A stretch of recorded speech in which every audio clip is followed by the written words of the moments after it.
Ah, ça fait plaisir.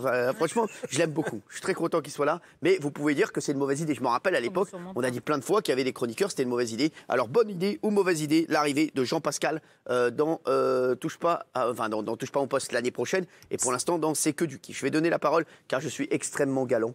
Bien entendu, je vais donner la parole au vieux. Ah oui, ma chérie, à Jean-Mi. Mauvaise idée. Pourquoi? Mauvaise idée. Pourtant, il est du Sud-Ouest et je sais que je kiffe le Sud-Ouest. Mais déjà, il a une réputation qui le précède, une réputation de branleur. Et je pèse mes mots. Voilà. Et je trouve que dans cette émission-là, soyez correct. Oui. Voilà, une réputation. C'est pas le travaille pas beaucoup. Il travaille pas beaucoup et ça me gêne terriblement. Bah, vous vous trompez. Il travaille peut-être certainement plus que vous. C'est pas ce qu'on va dire. Bon. J'espère que les faits prouveront le contraire. Mais voilà, je trouve que ici. Ça rigole beaucoup, mais avant, on ne voit pas beaucoup, mais il y a énormément de travail. Et ça, il faut le savoir aussi. Pourquoi c'est une mauvaise idée? C'est une mauvaise idée aussi parce que déjà, c'est un beau gosse. Ça, j'avoue, il est beau gosse. Mais deux beaux gosses dans l'émission, je parle de vous, évidemment. Non, vous parlez de vous, je pense. Non, pas moi. Je parle de vous. Moi, je parle de vous. Moi, je trouve qu'il ne peut pas y avoir deux loups gamma, deux loups alpha dans la meute. Voilà, vous êtes le dominant. Jean-Pascal, j'ai peur qu'il se Jean-Pascal, c'est mon ami.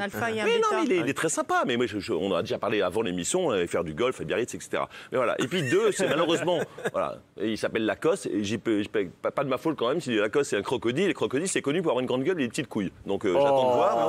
Ouais. Ah bah c'est pas moi qui le dis.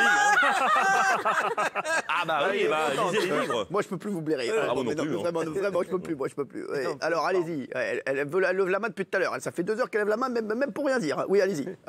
Pour rien dire? Bah, allez-y. Très fédère. Parler quand même. Allez-y. Quand je parle. Allez. Alors, professionnellement parlant, moi je pense qu'on lui a toujours proposé des rôles qui n'ont pas abouti. Parce que je pense qu'on n'a pas su le cerner. Et vous êtes le premier à bien cerner les gens et à savoir ce qu'on peut faire ou non avec ces personnes. Ça fait 10 ans que je ne l'ai pas cerné, et lui. Je pense que Jean-Pascal, il est parfait pour cette émission et je pense que ça va justement aboutir parce que vous avez vu qu'il avait l'ADN d'Arca. Là, il a déjà commencé à chébran toutes les nanas dans les couloirs. Il y a sa femme qui regarde, donc si on pouvait... Oui. Il n'a pas du tout. En plus, je te dis, j'ai discuté avec lui, il est très fidèle, il est très amoureux. Mais oui, mais il est très amoureux, mais quand je dis chébran, dans la branché, non, elle parlait brancher d'électricité. Il y avait quelqu'un, maman, il y avait Delphine, la styliste, qui cherchait du courant, il a fait tiens, donne la prise, je vais la mettre là. Voilà, c'est tout. C'est de la rigolade, hein, je parle pas de choses. Voilà. Bien sûr. C'est de la bonne humeur. Et voilà, donc c'est de la bonne humeur, exactement. Tout ce qu'il a réuni dans le passé, les compétences qu'il a acquises seront bonnes pour cette émission.